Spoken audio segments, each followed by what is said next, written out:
Bonjour tout le monde, toujours avec le chapitre 10, fonction exponentielle. On a déjà vu le grand 1, fonction exponentielle. Alors fonction exponentielle, c'est une fonction qui est très importante, on utilise ça partout, en maths, en physique, en chimie, en économie, tous les trucs bizarres et tout. Bref, donc on a déjà vu le théorème. En gros, la fonction exponentielle, c'est la seule fonction qui permet de faire ces deux choses-là. C'est sa dérivée, elle est égale à elle-même.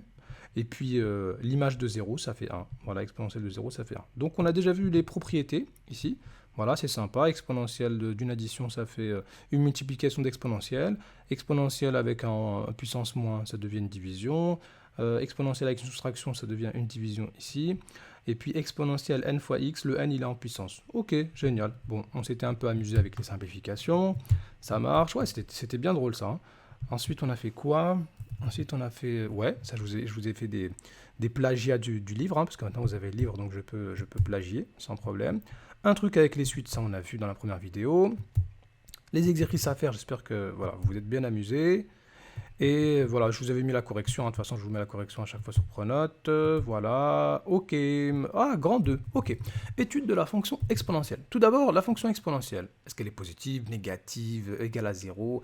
La fonction exponentielle est strictement positive sur R. Donc, exponentielle, ça peut jamais être égal à 0, ça peut jamais être négatif.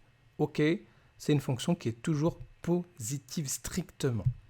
D'accord. Bon, la démonstration, en fait, ça marche avec cette formule-là. On sait que exponentielle, par exemple, c'est une astuce. Hein. X divisé par 2, je peux l'écrire en puissance comme ça, et le 2, il va venir se multiplier ici. Donc ça va faire 2x sur 2, les deux vont disparaître, ça va être la même chose que celui-là. D'accord. Comment je fais cette formule-là? Je le fais avec la formule qui est ici. Je l'applique avec... hop. Bon, je suis un peu lent, hein. C'est pas grave, on a du temps. Voilà, c'est cette formule-là. C'est comme si n était égal à 2. J'utilise cette formule. En puissance, ça devient des multiplications. Hop, donc voilà. À quoi ça sert de faire ce cinéma-là? Bah, c'est à vous de me dire. Bah oui, parce que maintenant, exponentielle, il s'écrit comme le carré de quelque chose. Et un carré, c'est toujours positif. Et oui. Donc, et puis exponentielle, il vaut jamais 0. Ça, c'est un autre truc, c'est un peu plus lent à démontrer. Mais en tout cas, ce qu'on retient ici, c'est que la fonction exponentielle, elle est toujours strictement positive. Donc, son graphique, il va être au-dessus de 0. Quel est maintenant le sens de variation de la fonction exponentielle? Est-ce que c'est une fonction qui va monter, descendre, descendre, monter, ou monter puis descendre, constante? La fonction exponentielle est strictement croissante sur R. Ah ouais, ça vient d'où? Bah oui, parce que si je dérive exponentielle, on a vu qu'exponentielle et sa dérivée, c'est la même chose. Donc exponentielle, on a vu que là, c'était positif. Donc la dérivée est strictement positive. On a vu, quand une dérivée est strictement positive, c'est que la fonction, elle est strictement croissante. Et oui, ça, on l'a déjà vu. Bah oui. Le signe de la dérivée, ça me donne le sens de variation de la fonction.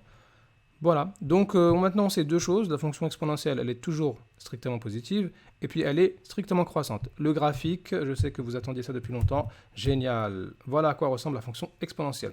Donc c'est un délire comme ça, ici ça touche jamais 0, hein, parce qu'on a vu qu'elle est toujours au-dessus de 0. Au-dessus de 0, ça veut dire au-dessus de l'axe des abscisses. Voilà, donc elle est toujours au-dessus de 0, 0, elle va monter, monter, monter, monter, monter, et hop là, après là elle va monter de manière exponentielle, très vite. Alors en 0, on a vu que ça faisait 1, exponentielle de 0 ça fait 1, exponentielle de 1, c'est-à-dire ça fait E, 2,7 environ. Ok, qu'est-ce que j'ai mis là? Quelques propriétés, ouais. Oui, exponentielle de ax plus b. La dérivée, ça va faire quoi? Ça, c'est le prime de la dérivée. C'est juste que le a, il va descendre ici. Voilà, donc ça va faire a exponentielle ax plus b. Voilà, de manière générale, vous avez cette formule-là que vous reverrez en terminale peut-être. Donc exponentielle de u, ça fait u' exponentielle de u. Voilà.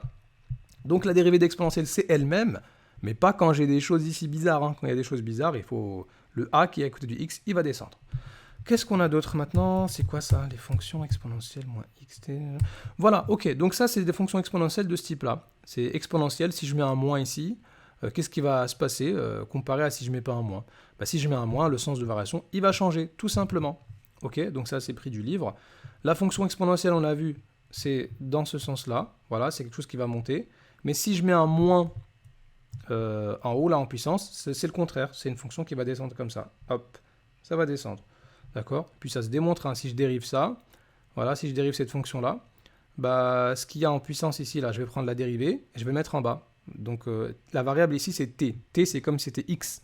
Donc ça veut dire que ça va faire moins k. Le moins k, il va descendre. Moins, c'est négatif.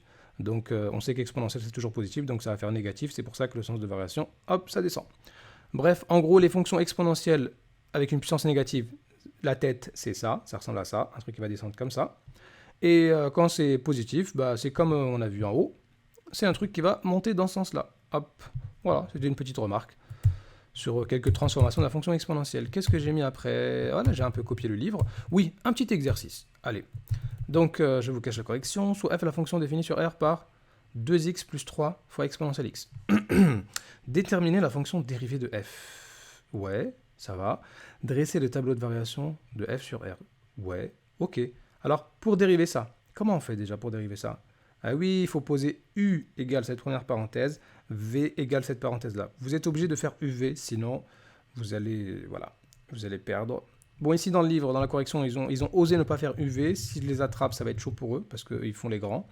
Donc voilà, ils ont fait directement. Alors u, pour nous, c'est 2x plus 3. Ça veut dire que la dérivée de u, ça va faire 2. Ok, donc on va faire 2 fois exponentielle x. C'est ce qu'ils ont fait ici.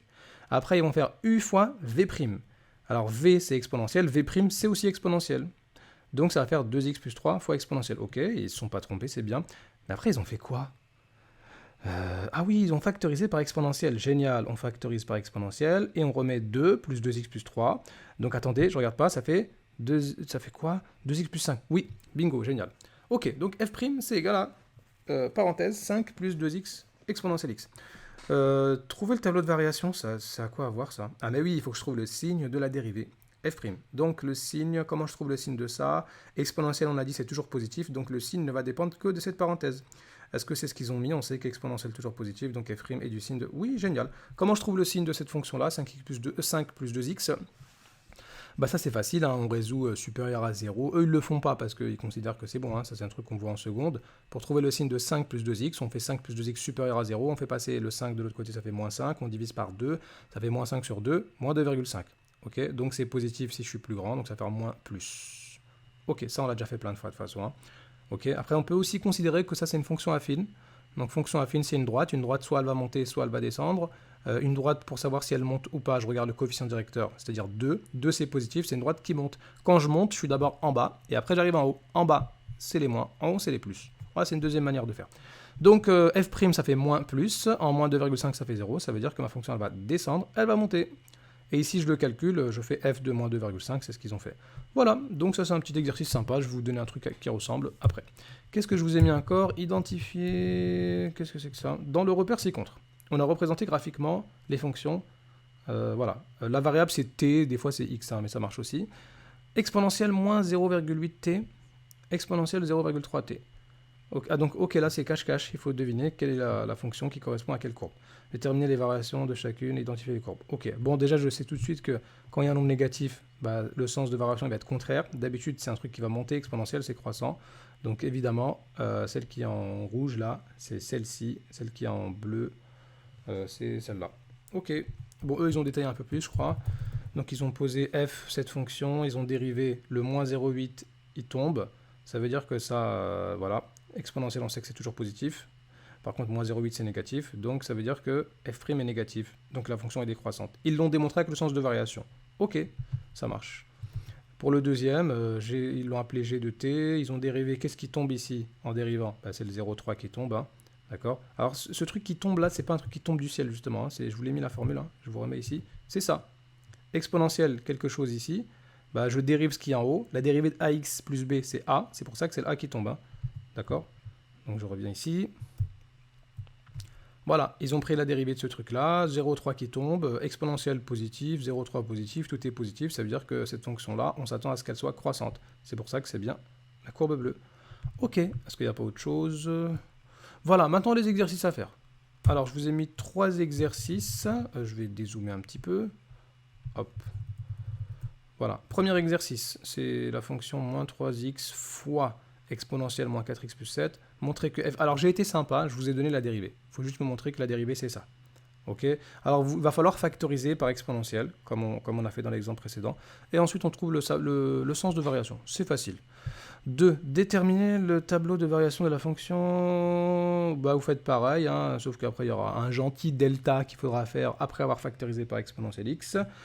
Troisième exercice. Qu'est-ce que c'est que ça? Déjà, quand on va prendre des initiatives, ça fait un peu flipper, j'avoue. Là, on va calculer, raisonner, on a envie de quitter, mais ne quittez pas. Voici le tableau de variation d'une fonction f, définie sur R par une expression de la forme. Donc là, c'est le contraire, ok. Ils nous ont donné un tableau de variation et c'est à nous de trouver A et B. Voilà. Utilisez les informations données dans le tableau de variation pour déterminer les nombres réels A et B. Alors, comment vous allez faire là? Déjà, on sait que f de 6 égale exponentielle de 6. C'est pas facile, hein, c'est pas simple. Hein. Il faut trouver A et B. Bon, j'espère que vous avez trouvé. Hein. En tout cas, un petit indice, il faut utiliser la dérivée et utiliser le fait que, voilà, la dérivée, des fois c'est nul. Voilà. Bon, allez, à bientôt.